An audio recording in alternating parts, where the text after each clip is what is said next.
Bismillahirrahmanirrahim. Assalamualaikum warahmatullahi wabarakatuh. Alhamdulillahirabbil alamin wassalatu wassalamu ala asyrofil anbiya'i wal mursalin nabiyina Muhammadin wa ala alihi wa sahbihi wa man tabi'ahu hudahu ila yaumiddin. Asyhadu an la ilaha illallah wahdahu la syarikalah wa asyhadu anna Muhammadan abduhu wa rasuluh sallallahu alaihi wasallam la nabiyya ba'dah. Pada siang hari yang berbahagia ini kita akan membahas sedikit tentang adabul masajid, yaitu adab-adab di masjid. Karena kita pada saat sekarang ini banyak sekali di antara kaum muslimin yang berbondong-bondong ke masjid, ya. Sehingga perlu bagi mereka untuk mengetahui adab-adab berkaitan dengan masjid. Kita baca di sini dalam kitab Awsatul Adabil Islamiyah, Adabul Masajid wahya buyutullahi azza wa jalla. Masjid-masjid itu adalah rumah-rumah Allah azza wa jalla fil ardi, di muka bumi. Wa qad rafa'a Allah ta'ala sya'naha, dan sesungguhnya Allah telah meninggikan kedudukan masjid. Faqala, maka Allah berfirman, fi buyutin azinallahu an turfa'a wa yuzkara fiha ismuh. Ya, di rumah-rumah Allah, maksudnya cahaya yang bersinar di rumah-rumah Allah azza wa jalla, Allah izinkan untuk ditinggikan dan disebut namanya di dalamnya. Yusabbihu lahu fiha bil ghudwi wal asal. Ya, bertasbih di dalamnya pada pagi dan sore hari. Rijalul la tulhihim tijaratu wala bai'un an zikrillah, yaitu orang-orang yang tidak disibukkan oleh perdagangan dan tidak disibukkan oleh jual beli dari mengingat Allah, wa iqamis shalah wa ita'iz zakah, dari mengingat Allah, mengerjakan salat dan menunaikan zakat. Yakhafuna yawma tataqallabu fihi al-qulub wal absar, mereka takut akan suatu hari di mana hati dan mata terbelalak, ya. Jadi masjid itu merupakan rumah Allah azza wa jalla di muka bumi, rumah tempat mengibadahi Allah Subhanahu wa taala di muka bumi, dan Allah telah memuji masjid dan meninggikan kedudukannya dalam Al-Qur'anul Karim. Wa hunaka adabun tata'allaqu bil masajid yang bagi mura'atuha wa ta'addubu biha. Ada adab-adab yang berkaitan dengan masjid yang sepatutnya diperhatikan dan dikerjakan. Wa min hazil adab, di antara adab-adab tersebut, al-adabul awal ikhlasun niyati lillahi ta'ala. Adab yang pertama adalah mengikhlaskan niat karena Allah Subhanahu wa taala. Ai fi irtiyadil masjid, maksudnya ikhlas karena Allah Azza wa Jalla dalam mendatangi masjid, hatta yaqbalullahu al-amala, hingga Allah Azza wa Jalla menerima amal. Fala yatazahharu syakhsu birtiyadil masjidi hatta yaqula an-nasu innahu mu'minun taqiyyun. Maka seseorang tidak berpura-pura dengan mengunjungi masjid, hatta yaqula an-nasu innahu mu'minun taqiyyun, hingga orang-orang mengatakan dia merupakan seorang mukmin yang bertakwa.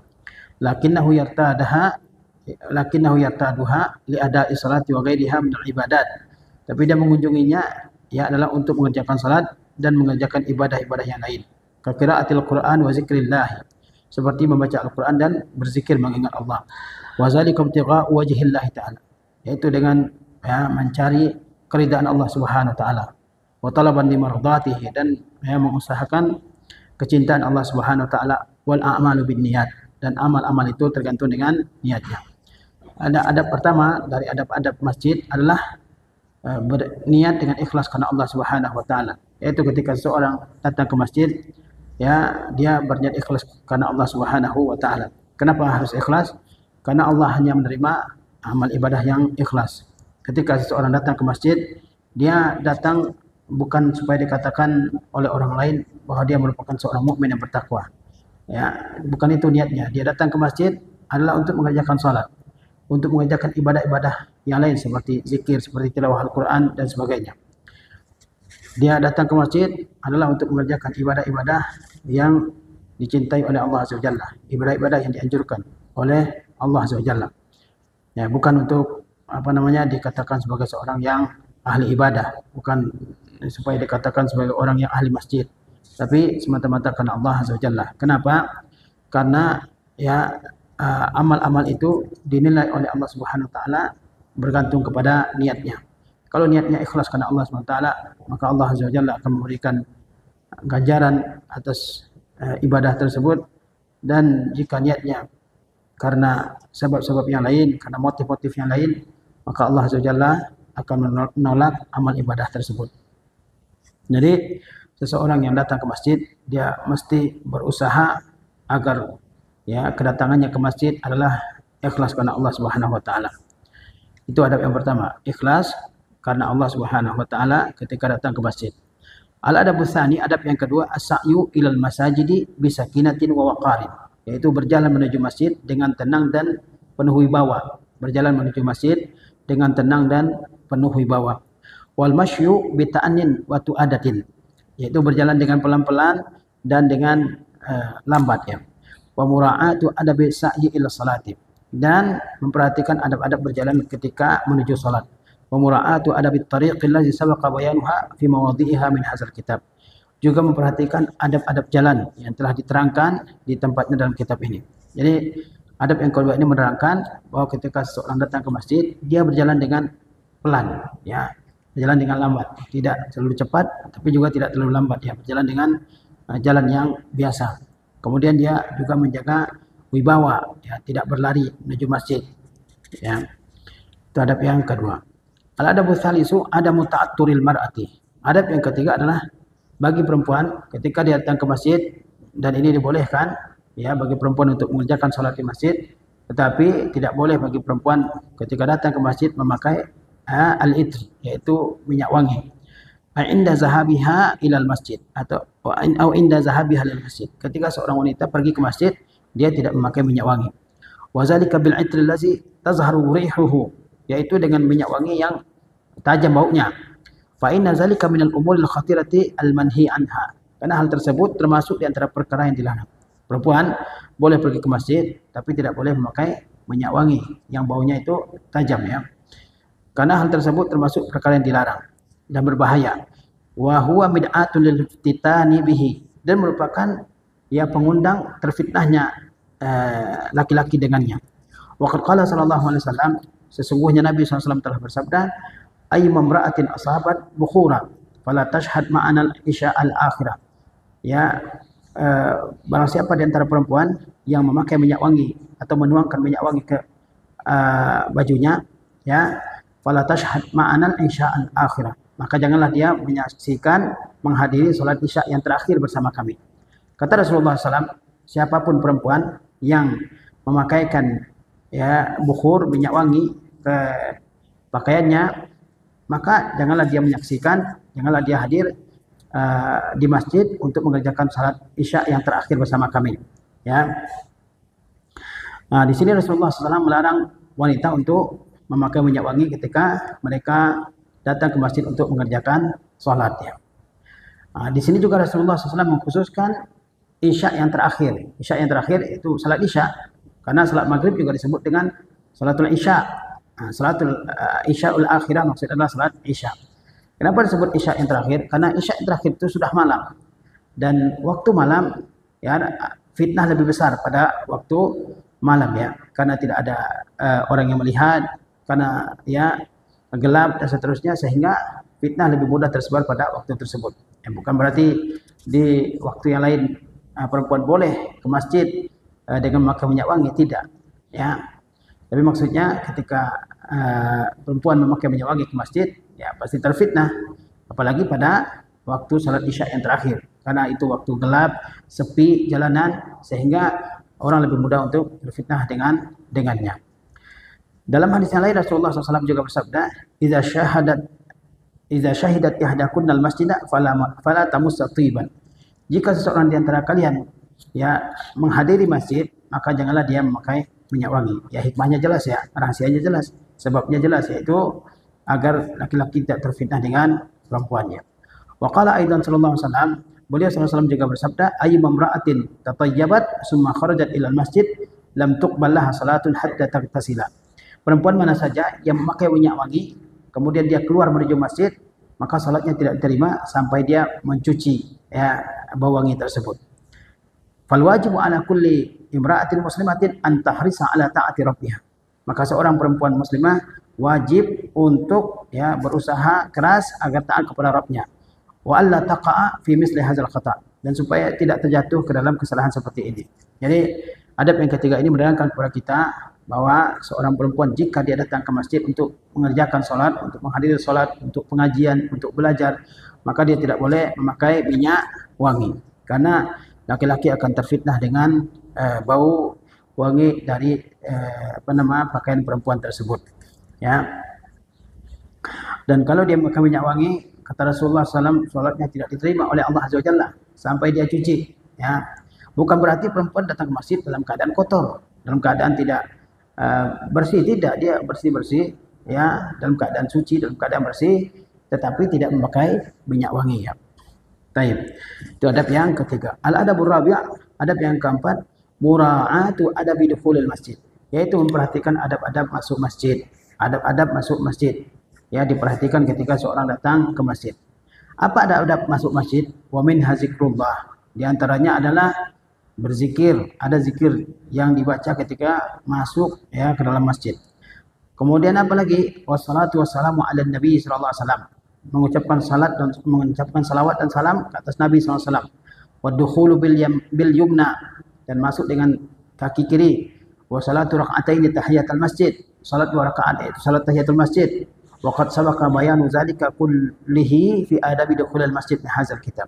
Penjelasan semua itu sudah diterangkan dalam adab-adab masuk masjid dalam kitab ini. Jadi ketika orang masuk masjid, hendaknya dia memperhatikan adab-adab ini. Apa itu? Dia berzikir dengan Allah SWT, berselawat dan bersalam ke atas Nabi SAW, masuk dengan kaki kanan, kemudian mengerjakan salat 2 rakaat, yaitu di antara adab-adabnya. Adapun zikir yang dianjurkan untuk dibaca, ya, ketika seorang masuk masjid, Syekh menjelaskan di dalam kitab atau di dalam bab adab dukhulil masjid, ya, beliau menggabungkan riwayat-riwayat tentang zikir-zikir yang dibaca ketika masuk masjid. Maka bunyi zikir tersebut adalah a'udzubillahil azim wa biwajhihil karim wa sultanihil qadim minasyaitonir rajim. Bismillahi wassalatu wassalamu ala rasulillah. Allahumma salli ala Muhammad wa ala azwaji Muhammad. Allahumma aftahli abwaba rahmatika. Ya, ini zikir yang dibaca ketika masuk masjid. A'udzubillahi al-azim. Aku berlindung kepada Allah yang Maha Agung. Wa biwajhihil karim, dengan wajahnya yang mulia. Wa sultanihil qadim, dan kekuasaannya yang qadim. Minasyaitonir rajim, dari syaitan yang terkutuk. Bismillah, dengan nama Allah. Wassalati wassalami ala rasulillah. Juga dengan salat dan salat, wassalatu wassalamu ala rasulillah. Salawat beserta salam untuk Rasulullah SAW. Allahumma salli ala Muhammad wa azwaji Muhammad. Ya Allah, ya, sampaikanlah salawat kepada Muhammad dan kepada istri-istri Muhammad SAW. Allahumma aftahli abwaba rahmatika. Ya Allah, bukakan untukku pintu rahmat. Ini doa-doa yang dibaca ketika masuk masjid. Ya, di samping adab-adab yang lain, ya. Ya. Ini adab yang keempat. Ketika seorang masuk masjid, dia berzikir mengingat Allah SWT, mengucapkan salawat dan salam ke atas Nabi, masuk dengan kaki yang kanan, mengerjakan salat tahiyatul masjid, ya, 2 rakaat. Kemudian al-adabul khamisu ta'zimul masjid. Adab yang kelima, dia memuliakan masjid, mengagungkan masjid. Fala yatakallamu fihi bi sautin murtafi'. Dia tidak berbicara di dalam masjid dengan suara yang keras. Ini di antara adab di masjid, ya. Tidak berbicara di masjid dengan suara yang keras, apalagi debat, apalagi bertengkar di masjid, ya, berbantah-bantahan. Ini tidak memuliakan masjid, ya. Wala yalghu, juga tidak, ya, berbicara hal-hal yang tidak penting. Ya, ini disebut dengan al-laghu, yaitu membicarakan hal-hal yang tidak penting, ngobrol di masjid, ya. Wala yajlisu ala hay'atil mustakhiffi awil mustahini bil masjid. Dan juga tidak duduk dalam keadaan orang yang meremehkan ataupun menghinakan masjid, ya. Tidak duduk dalam keadaan mengabaikan, meremehkan, menyepelekan dan menghinakan masjid, ya. Wala yajlisu fihi bighairi wudu, dan tidak duduk di masjid tanpa wudu. Wal maqsudu min zalika ta'zimu baitillahi wa sya'airillah. Maksud dari semua itu adalah untuk memuliakan rumah Allah dan syiar-syiar Allah Azza wa Jalla. Wa qala Allah Ta'ala, dan sesungguhnya Allah Subhanahu wa taala telah berfirman, zalika wa may yu'azzim sya'airallah fa innaha min taqwal qulub. Demikianlah, dan barang siapa yang mengagungkan syiar-syiar Allah, ya, yaitu ibadah-ibadah yang nyata dan nampak, fa innaha min taqwal qulub, maka sesungguhnya dia termasuk di antara ketakwaan hati. Jadi ketika seorang masuk ke masjid, dia mesti memuliakan masjid. Dia tidak berbicara dengan suara yang keras, apalagi sampai tertawa terbahak-bahak. Apalagi kalau yang dibicarakan di situ adalah hal-hal yang berkaitan dengan wanita, itu tidak sepatutnya dibicarakan di masjidnya. Wala yalghu, juga tidak membicarakan hal-hal yang tidak penting, ya, hal-hal yang tidak penting, ya. Ngobrol ke sana kemari, ya di masjid, dan juga tidak duduk dalam duduk yang meremehkan dan menghinakan atau menyepelekan masjid ya. Ini tidak patut bagi seseorang duduk seperti itu di dalam masjid ya. Kemudian juga ketika dia duduk di masjid untuk menunggu sholat ataupun untuk yang lain, maka hendaklah dia berwudu ya. Tujuan dari semua itu adalah untuk mengagungkan rumah Allah Azza wa Jalla. Ya. Kemudian al-adabus sadisu adamul lagwi fil masjid, yaitu tidak melakukan hal-hal yang sia-sia di masjid ataupun perkataan-perkataan yang sia-sia yang tidak ada gunanya. Ya.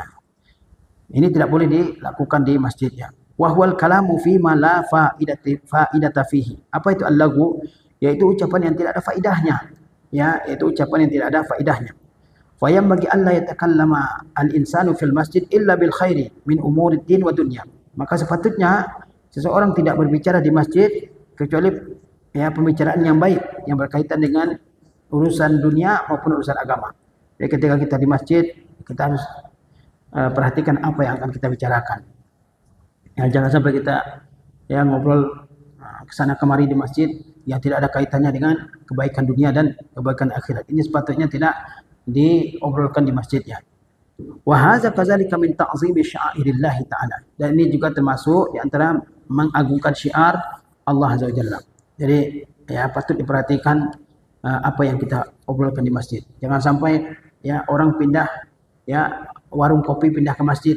Ya, obrolan yang seharusnya diobrolkan di warung kopi diobrolkan di masjid. Ya, ini tidak sepatutnya, apalagi ketika orang-orang beriktikaf ya di masjid, dia seperti memindahkan warung kopi ke masjid, ngobrol ya dalam waktu yang sangat lama, berjam-jam. Ya. Padahal tujuan iktikaf itu adalah untuk fokus beribadah kepada Allah Subhanahu wa taala, bukan untuk ngobrol. Ya. Jadi ini harus diperhatikan ya. Kemudian al-adabus sabi'u, adab yang ketujuh, adamut tikhazil masajid turuqa. Tidak mengambil masjid sebagai jalan. Tidak mengambil masjid sebagai jalan untuk nyebrang ke tempat lainnya. Fala yang bagi an yamurran nasu fiha lihajatihim min ghairi an yusallu fiha rak'atain. Maka tidak patut bagi manusia untuk lewat di masjid ya untuk memperoleh suatu keperluan mereka tanpa mengerjakan salat 2 rakaat. Tidak patut bagi seseorang lewat di masjid untuk satu keperluan tanpa mengerjakan salat di masjid tersebut sebanyak 2 rakaat ya. Ya, fa inna Nabiy sallallahu alaihi wasallam qala, sesungguhnya Nabi SAW telah bersabda, min asyrati saati an yamurra rajulu fil masjid. Di antara tanda-tanda dekatnya hari kiamat bahwa seseorang lewat di masjid, la yusalli fihi rak'atain, dia tidak mengerjakan salat tahiyatul masjid 2 rakaat ya ketika lewat. Wa la yusallimu ar-rajulu illa ala man ya'rif, dan seseorang tidak mengucap salam kecuali kepada orang yang dikenal saja. Nah, jadi kata Rasulullah SAW, di antara tanda dekatnya hari kiamat, ketika orang menjadikan masjid sebagai tempat lewat, ya, dia tidak singgah ke masjid untuk mengerjakan salat 2 rakaat, hanya sebagai tempat lewat saja menuju satu keperluannya, ya, di sebalik masjid itu misalnya. Kemudian juga dia tidak mengucapkan salam kecuali kepada orang yang dikenal saja, nggak hanya kepada teman-temannya saja. Sementara kaum muslimin yang lain bertemu, dia nggak mengucap salam, ya, padahal sudah sering lihat ya, tapi tidak mengucap salam ya. Itu di antara tanda-tanda hari kiamat. Wa qala sallallahu alaihi wasallam aidan, Nabi SAW juga bersabda, min iqtirabi sa'ati an yara al-hilala qubula fayuqalu lil lailataini wa an tuttakhadha al-masajidu turuqa wa an yazhara mautul faj'ati. Di antara tanda-tanda dekatnya hari kiamat bahwa hilal kelihatan besar. Ya, ini fayuqalu lilailataini, sehingga dikatakan dia sudah seperti hilal pada malam kedua. Jadi di antara tanda dekatnya hari kiamat kata Rasulullah SAW adalah ketika hilal bulan sabit ya pertama kali muncul, dia sudah besar. Pertama kali muncul di langit ya di awal bulan, tapi hilal tersebut muncul sudah besar. Itu tanda hari kiamat ya. Hilal muncul kalau dalam keadaan normal kan kecil ya, sangat kecil. Tapi menjelang hari kiamat, di antara tanda hari kiamat adalah hilal pertama muncul ukurannya besar. Sehingga orang mengatakan itu hilal malam kedua. Ya, itu adalah hilal malam kedua, itu tanda hari kiamatnya. Kemudian apa tanda hari kiamat yang lain? Wa antuttakhazal masajidu turuqa. Masjid dijadikan sebagai jalan. Masjid dijadikan sebagai jalan menuju suatu keperluannya, hajatnya. Jadi masjid sebatas tempat lewat. masjid sebatas tempat lewat, tidak mampir di sana untuk mengerjakan salat tahiyatul masjid. Ya. Kemudian tanda hari kiamat yang lain dalam hadis ini, wa an yazhara mautul faja'ah, yaitu munculnya kematian tiba-tiba, kematian mendadak secara besar-besarannya. Jadi ada 3 tanda kiamat yang disebutkan dalam hadis ini, yaitu hilal muncul dalam keadaan besar, ya, kemudian masjid dijadikan sebagai tempat lewat saja, tidak mengerjakan ibadah salat tahiyatul masjid, ya, ketika lewat di situ, dan juga munculnya kematian tiba-tiba. Ya. Jadi adab yang ke-7 ini menjelaskan kepada kita tidak boleh jadikan masjid sebagai jalan untuk menyeberang, untuk lewat, ya. Al-adabul thaminu ta'alluqul qalbi bil masajidi. Adab yang ke-8 yaitu bergantungnya hati dengan masjid. Wa yatajalla zalika fil hirsi 'ala tabkir ila al-masajidi qabla shalah. Dan hal tersebut nampak dalam usaha yang keras untuk bersegera ke masjid sebelum waktu salat. Ya. Wa fil intizari fiha ba'da shalah. Dan juga menunggu salat yang lain di dalam masjid setelah selesai mengerjakan satu salat, ya. Wa ada musti'jalil qiyam, tidak cepat-cepat berdiri, ya, setelah selesai mengerjakan salat. Tapi dia tunggu, mungkin baca zikir yang lain, mungkin tilawah Al-Qur'an dan sebagainya.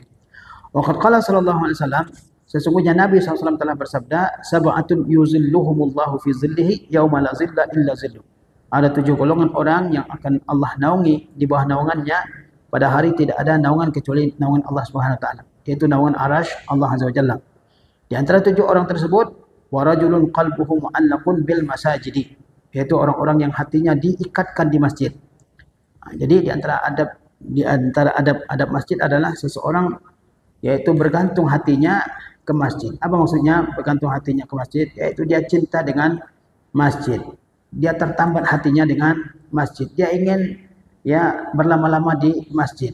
Ya, kalau dia di luar, dia ingin cepat-cepat kembali ke masjid. Dia berdiam di masjid, berdiam dalam waktu yang lama di masjid untuk mengerjakan berbagai macam ibadah. Ya. Seolah-olah hatinya itu adalah bagaikan sebuah lampu yang digantungkan di dalam masjid tersebut. Ini termasuk di antara orang yang Allah Azza wa Jalla akan naungi mereka di bawah naungan arasy-Nya pada hari kiamat. Kata Rasulullah SAW, wa rajulun qalbuhu mu'allaqun bil masajid. Ya. Seseorang yang hatinya digantungkan di masjid, ya. Wa min a'zami ma yuraqibu fi zalika qauluhu sallallahu alaihi wasallam. Di antara, ya, yang mendorong hal tersebut adalah sabda Nabi sallallahu alaihi wasallam. Atanil lailata rabbi tabaraka wa taala. Pada malam ini dalam mimpiku Rabbku Allah tabaraka wa taala datang kepadaku. Fi ahsani suratin, dalam bentuk yang paling indah. Ya, bagaimana indahnya wajah Allah Azza wa Jalla atau bagaimana indahnya Allah Azza wa Jalla kita tidak bisa menggambarkan, ya. Allah Subhanahu wa taala tidak diserupai oleh sesuatu, ya, dan tidak boleh bagi kita menyerupakan Allah dengan sesuatu, ya. Nabi SAW mengatakan, pada malam ini dalam mimpiku Rabbku Allah tabaraka wa taala datang kepadaku dalam bentuk yang paling indah. Faqala, maka Allah berfirman, ya Muhammad, wahai Muhammad, hal tadri fi ma yahtasimul mala'ul a'la? Apakah engkau tahu apa yang diperbincangkan oleh al-mala'ul a'la? Al-mala'ul a'la yaitu malaikat-malaikat yang mulia yang didekatkan kepada Allah Azza wa Jalla. Apakah engkau tahu apa yang diperbincangkan oleh malaikat-malaikat mulia, ya? Qultu la, maka Nabi menjawab tidak. Fa wada'a yadahu baina katifayya, maka Allah meletakkan tangannya di antara kedua bahuku, hatta wajadtu bardaha baina sadiyayya, sehingga saya rasakan dinginnya di antara kedua dada saya. Fa alimtu ma fi samawati wa ma fil ard, lalu aku mengetahui apa yang ada di langit dan yang di bumi. Fa qala ya Muhammad, maka Allah berfirman kembali, wahai Muhammad, hal tadri fi ma yahtasimul mala'ul a'la? Apakah engkau mengetahui mengenai apa malaikat-malaikat yang mulia, ya, perbincangkan? Faqultu na'am, maka aku menjawab, kata Nabi, iya. Fil kafarat wad darajat, mengenai al-kafarat yaitu penebus-penebus dosa, wad darajat, dan mengenai tingkatan-tingkatan di surga. Wal kafaratu al-muksu fil masajidi ba'da salawat. Kafarat yaitu penebus dosa adalah berdiam diri di masjid setelah mengerjakan salat. Wal masyu 'alal aqdami ilal jama'at, dan berjalan dengan kaki menuju salat berjamaah. Ya, wa isbabul wudu'i fil makarih. Juga menyempurnakan wudu di saat yang sulit, seperti saat dingin, ya. Qala sadaqta ya Muhammad. Maka Allah berfirman, engkau benar wahai Muhammad. Wa man fa'ala zalika 'asha bi khairin wa mata bi khairin. Kata Allah selanjutnya, barang siapa yang melakukan hal itu, maka ia hidup dalam kebaikan dan mati dalam kebaikan. Wa kana min khati'atihi kayaumi waladathu ummuhu. Dan dia dari kesalahannya seperti dia dilahirkan oleh ibunya, atau seperti ketika hari dia dilahirkan ibunya, yakni tidak ada dosanya. Ya. Dalam hadis ini Rasulullah SAW menjelaskan di antara yang bisa menebus dosa seseorang, yaitu apa? Berdiam diri di masjid setelah mengerjakan solat wajibnya. Dia berdiam diri di masjid untuk zikir, untuk tilawah Al-Quran, untuk mendengarkan ilmu. Ya, kemudian apa lagi? Kemudian berjalan kaki menuju solat berjamaah. Kemudian tetap menyempurnakan wudu meskipun sulit. Ya, itu adalah penebus dosa-dosa yang dilakukan oleh seseorang. Maka Allah SWT mengatakan orang tersebut yang melakukan ibadah-ibadah ini, jika dia hidup dalam kebaikan. Jika dia mati dalam kebaikan, dan Allah ampuni dosanya. Kemudian al-adabut tasi'u, adab yang ke-9, alla yuttakhaza al-mar'u li nafsihi makanan sabitan fil masjid. Seseorang tidak mengambil tempat yang tetap di masjid. Ya, jadi dia tidak memesan tempat khusus di masjid. Dia batasi tempat khusus di masjid untuk dirinya saja tempat tersebut. Tidak boleh orang lain salat di situ. Ini tidak boleh dilakukannya. Fa inna Nabiy sallallahu alaihi wasallam naha an naqratil ghurabi wa iftirash sab'i wa an yuwattina ar-rajulul makana fil masjid kama yuwattinu al-ba'ir. Sesungguhnya Nabi SAW melarang seseorang mengerjakan salat dalam apa? Naqratil ghurab, yaitu seperti burung burung gagak yang mematuk makanan. Yakni dia mengerjakan salat sangat cepat, terutama ketika sujud. Ya, dia sangat cepat sujudnya sehingga tidak tumakninah sujudnya. Dia meletakkan kepala dan bangkit dari sujudnya dengan sangat cepat sehingga dia tidak tumakninah. Ini dilarang oleh Rasulullah SAW salat seperti itu, ya. Wa iftirasyis sabwa, juga salat dengan menjulurkan tangan seperti halnya binatang buas. Ya, ada orang ketika dia sujud tangannya dijulurkan, ya, diletakkan tangannya di lantai. Ini dilarang oleh Rasulullah SAW. Ya, bahkan diserupakan oleh Rasulullah SAW seperti binatang yang menjulurkan tangannya. Kita lihat binatang ketika dia rebahan, maka kedua tangan depannya dijulurkan. Ya, nah, ini dilarang, ya. Tidak boleh mengerjakan salat seperti itu. Kemudian juga an yu'tinar rajulun makan fil masjid. Seseorang mengkhususkan suatu tempat untuknya di masjid. Ya, sebelum datang salat Jumat. Orangnya belum datang, sajadahnya sudah ada di masjid. Ya, dia datang nanti belakangan. Sajadahnya di saf pertama, di saf kedua. Ya, orang lain tidak boleh duduk di tempat tersebut. Seolah-olah dia sudah memesan tempat itu hanya untuk dirinya. Ini tidak dibolehkan. Sebagaimana onta yang ditambatkan di suatu tempat yang tetapnya. Jadi dalam hadis ini Rasulullah SAW melarang salat sangat cepat seperti burung gagak yang mematuk makanannya, ya, sangat cepat. Juga Rasulullah SAW melarang orang salat dengan menjulurkan tangannya di lantai seperti binatang buas. Juga mengkhususkan tempat yang khusus baginya di masjid, sebagaimana seekor onta ditambatkan. Onta kan ditambatkan, diikatkan di tempat yang tertentu, enggak sembarangan tempat. Di mana ditempatkan di situ terus ditambatkan. Ini tidak dibolehkannya. Selanjutnya al-adabul ashir, adab yang ke-10, an yatahawwala min majlisihi ila ghairihi idza nama. Dia berpindah dari tempat duduknya ke tempat yang lain kalau dia tidur ataupun kalau dia ngantuk, ya. Kadang kita lihat, ya, di majelis-majelis ilmu ada orang yang ngantuk-ngantuk dari awal sampai selesai, dia ngantuk terus. Nah, gimana caranya agar dia hilang ngantuknya? Diajarkan oleh Rasulullah SAW, jika seseorang ngantuk di suatu tempat duduk, ya, di majelis, ya, maka supaya hilang ngantuknya dia pindah ke tempat yang lain. Wa dzalika istijabatan liqaulihi sallallahu alaihi wasallam. Hal tersebut adalah untuk mewujudkan perintah Rasulullah SAW lewat sabda beliau, "Iza na'asa ahadukum wa huwa fil masjid falyatahawwal min majlisihi dzalika ila ghairihi." Apabila seseorang di antara kalian ngantuk sedangkan dia berada di masjid, maka hendaklah dia berpindah dari tempat tersebut ke tempat yang lain. Nah, ini yang diajarkan oleh Rasulullah, ya. Kita ngantuk di sini, maka cari tempat yang lain supaya hilang ngantuknya. Ya. Fayambaghi liman ghalabahu an-naumu fil masjid wa huwa fi makanin an yughayyirahu. Maka sepatutnya bagi orang yang dikalahkan oleh rasa ngantuknya ketika di masjid, dia berpindah ke tempat yang lain. Wa yantaqil ila makanin akhar. Dia berpindah, bergeser ke tempat yang lain, ya, supaya hilang ngantuknya. Ya. Al-adabul hadiyah asyar, adab yang ke-11, al-muhafazatu ala nazafatil masjid, yaitu menjaga kebersihan masjid. Wa zalika bi adam ilqa'il awsakhi fihi, yaitu tidak buang sampah di masjid. Awit tanakhumi fihi, atau buang dahak di masjid. Wal busaq, ataupun meludah, ya. Wa nahwi zalik, dan sejenisnya. Jadi masjid harus kita jaga kebersihannya. Tidak boleh buang sampah di masjid. Umpamanya ada makanan di situ, boleh makan di masjid selama dijaga kebersihannya. Nah, setelah makan ya dibersihkan, jangan sampahnya bertebaran di situ, sisa-sisa makanan, ya, sisa-sisa minuman ada di situ, ya. Ini tidak sepatutnya. Begitu juga tidak boleh buang dahak di masjid. Tidak boleh buang dahak di masjid, ya. Ataupun apa? Meludah ataupun yang sejenisnya. Wa kadzalika izalatul adza anhu.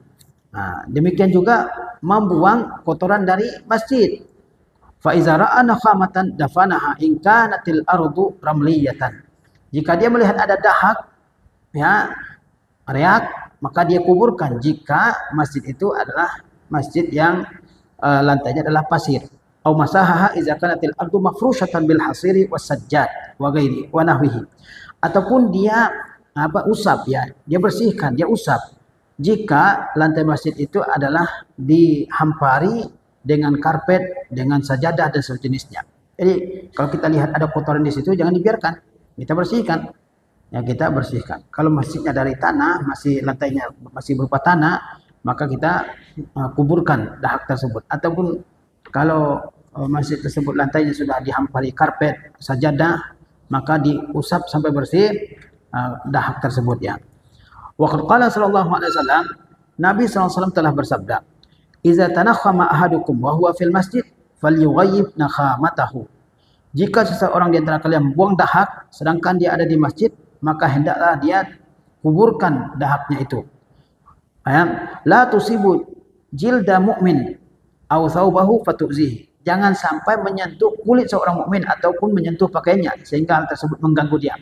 Tidak boleh, ya, orang buang dahak di masjid kemudian dibuang di lantai, ya. Karena itu kalau mengenai kulit seorang mukmin ataupun mengenai pakaiannya, maka hal itu sangat mengganggu dia, ya.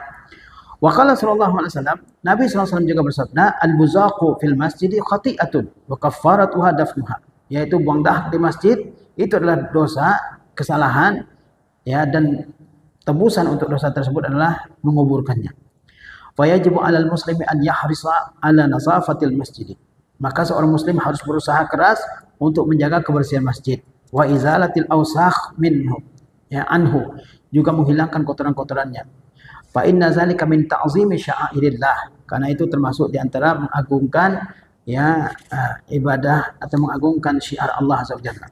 Jadi kotoran apa saja, ya, yang membuat masjid kurang nyaman, seorang harus berusaha untuk membersihkannya, ya. Apakah itu di sajadahnya, di karpetnya, di tempat wudhunya. Mungkin tempat wudhunya ada bau, ada kotor, ada orang yang buang air besar di situ tidak dibersihkan, maka ya petugasnya harus segera membersihkan, ya. Wa qala sallallahu alaihi wasallam aidan yuhaddidu ala tanzifi al-masjid.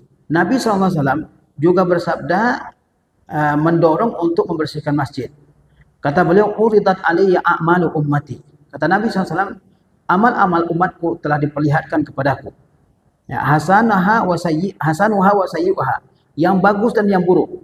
Nabi mengatakan amal-amal umatku telah diperlihatkan kepadaku, yang bagus maupun yang buruk.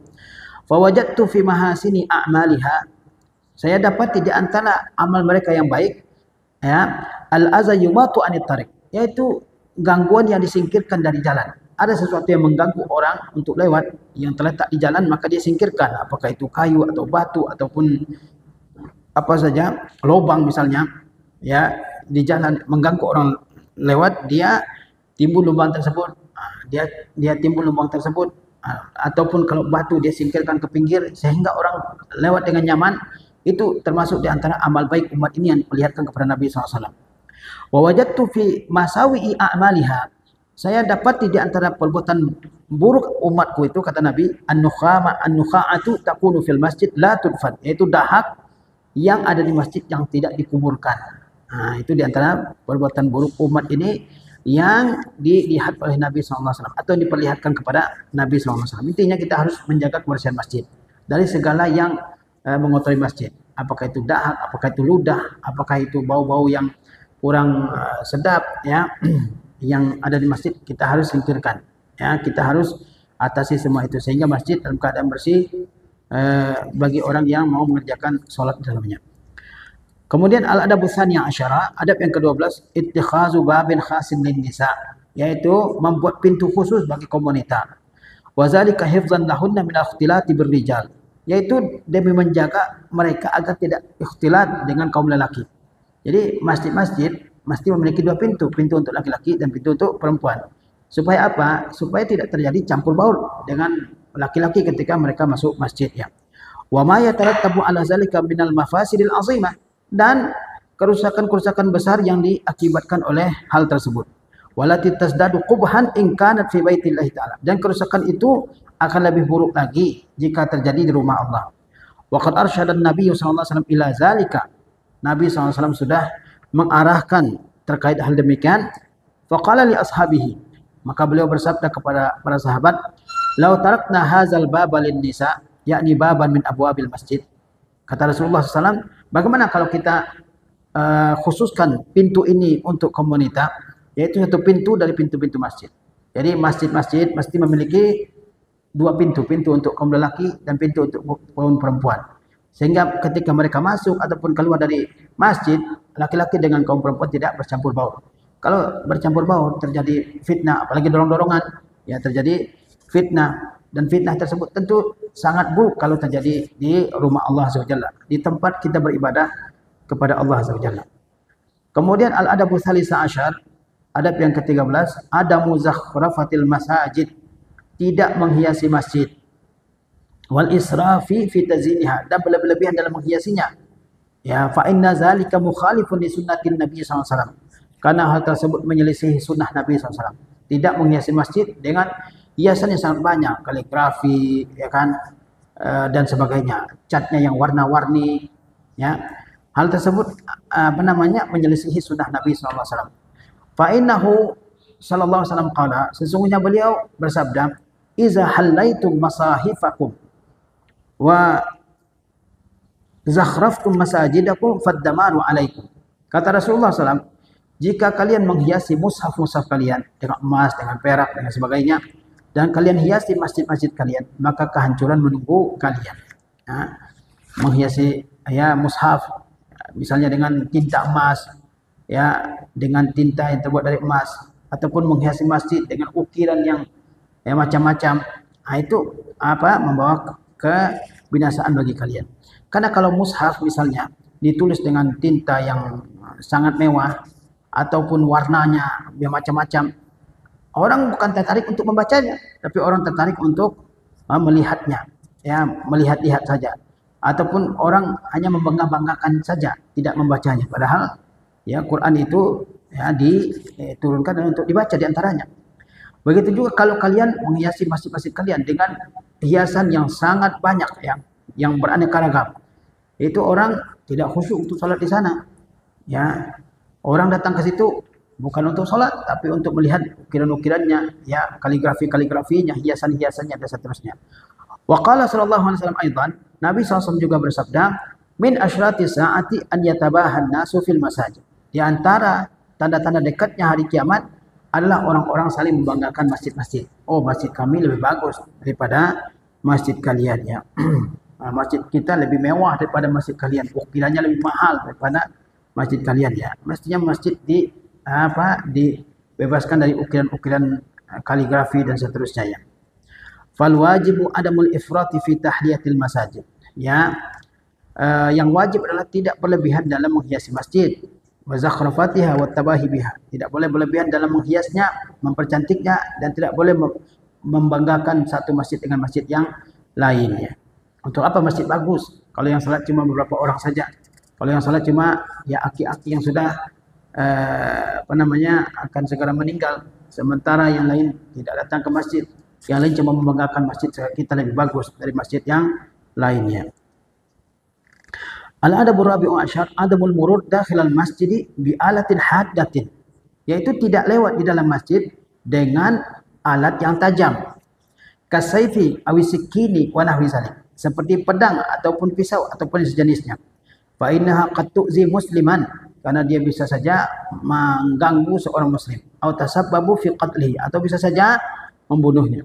Illa iza qabada ala nasliha biyadihi, kecuali dia pegang ujungnya dengan tangannya. Au hajabahu bi syai', atau dia tutup dengan sesuatu. Ketika orang di banyak tempat mungkin dia ke masjid, dia bawa pedang, bawa pisau, bawa senjata, maka senjata tersebut panah atau apapun lah, dia tidak boleh masuk masjid membawa senjata-senjata tersebut, kecuali ujungnya atau bagian yang tajam dari senjata tersebut dipegang ataupun ditutup dengan sesuatu sehingga tidak membahayakan orang lain. Waqad qala sallallahu alaihi wasallam, sesungguhnya Nabi SAW telah bersabda, "Iza marra ahadukum fi masjidina aw fi suqina wa ma'ahu nablun falyumsik 'ala nisaliha bi kaffihi la ya'qir musliman." Jika seseorang di antara kalian lewat di masjid kita ataupun di pasar kita, ini tidak boleh orang lewat di masjid ataupun di pasar sementara dia membawa senjata tajam, membawa senjata. Jangan sampai dia matanya menghadap ke orang lain, bisa saja melukai orang lain, bahkan bisa membunuhnya. Kata Nabi, falyumsik 'ala nisaliha bi kaffihi, pegang bagian yang tajam dengan telapak tangannya, la ya'qiru musliman, jangan sampai melukai seorang muslim. Ini menunjukkan perhatian Nabi SAW yang luar biasa. Nabi SAW memperhatikan sampai hal seperti ini. Kemudian al-adabul al-khamisa asyar, adab yang ke-15, alla yanshudal mar'u dhallatahu fil masjid, seseorang tidak berteriak-teriak mengumumkan barangnya yang hilang di masjid. Fa in wajada man yas'alu fil masjid an syai'in dha'a minhu falyaqul la raddahallahu alaika. Jika seseorang mendapati orang yang menanya tentang orang yang bertanya di dalam masjid tentang sesuatu yang hilang darinya, maka katakanlah la raddahallahu alaika, Allah tidak akan mengembalikannya kepadamu. Jadi tidak boleh menjadikan masjid sebagai tempat mengumumkan di situ barang yang hilang dengan meninggikan suara, telah hilang barang sefulan seperti ini dan itu. Ini tidak boleh diumumkan di masjid. Kalau kita dengar, kita jawab dengan mengatakan la raddahallahu alaik, Allah tidak akan mengembalikan barangmu itu kepada kamu. Faqad qala sallallahu alaihi wasallam, sesungguhnya Nabi SAW telah bersabda, man sami'a rajulan, barang siapa yang mendengar seseorang yanshudu dhalatan fil masjid, yang mengeraskan suaranya untuk mencari barangnya yang hilang di masjid, dia teriak-teriak mencari barangnya yang hilang di masjid, apa yang hendaknya dikatakan? Falyaqul la raddahallahu alaika, Allah tidak akan mengembalikannya kepadamu. Fa innal masajid lam tubna li hadza, karena masjid tidak dibangun untuk ini. Masjid bukan dibangun untuk mengumumkan barang hilang. Masjid bukan dibangun untuk itu, tapi masjid bangun adalah untuk beribadah kepada Allah Subhanahu wa taala. Walakin fil bidayah yanbaghi bayanu hukmil mas'alati linnas. Tapi pada awalnya patut bagi kita untuk jelaskan hukum masalah ini kepada manusia. Kita jelaskan dulu bahwa tidak boleh meneriakkan barang yang hilang di masjid supaya ditemukan lagi. Mengumumkan ada barang yang hilang di masjid dengan suara keras supaya barang tersebut ditemukan lagi. Ini tidak boleh. Tapi sebelum kita melarang orang yang melakukan hal tersebut, kita hendaknya jelaskan kepada mereka bahwa masalah seperti itu tidak dibolehkan. Hadza wa qad jawaza ba'dul ulama ta'liq waraqatin 'ala jidar al-masjid min al-kharij lil i'lan an syai'in mafqudin idza lam takun hunaka wasilatun ukhra lil i'lan. Tetapi sebagian ulama membolehkan menggantungkan kertas di dinding bagian luar masjid untuk memberitahu sesuatu yang hilang jika tidak ada cara yang lain untuk memberitahukan. Yang terakhir, al-adabus sadis asyar, adamul bai'i aw syira'i fil masjid. Tidak berjual beli di masjid. Wa illa tahawwala al-masjidu ila suq. Kalau orang berjual beli di masjid, maka masjid berubah jadi pasar. Wa asbaha makanan lil bai'i wa syira'. Dan dia menjadi tempat untuk berjual beli. Famtuhinat hurumatuhu bizalika. Sehingga masjid diremehkan keagungannya. Wan Nabi sallallahu alaihi wasallam qala, Sedangkan Nabi SAW telah bersabda, naha anisyra'i wal bai'i fil masajid wa an nunshada fihi dhalah. Ya, Nabi SAW telah melarang melakukan jual beli di masjid, dan beliau juga melarang kita untuk berteriak meninggikan suara mencari barang yang hilang di masjid. Wa yang bagi istinabu hadzal amri mutlaqan, maka wajib menjauhi perkara ini secara mutlak. Wa adamul wuqu'i fi mithli hadzal khata', dan tidak terjadi kepada kesalahan yang seperti ini. Jadi inilah adab-adab yang berkaitan dengan masjid yang perlu kita pelajari dan perlu kita amalkan dalam kehidupan kita ini, sehingga kita datang ke masjid dalam keadaan nyaman, kemudian juga kita bisa fokus beribadah, tidak ada gangguan-gangguan yang kita akan rasakan di masjid. Demikian, wassalamualaikum warahmatullahi wabarakatuh. Assalamualaikum warahmatullahi wabarakatuh.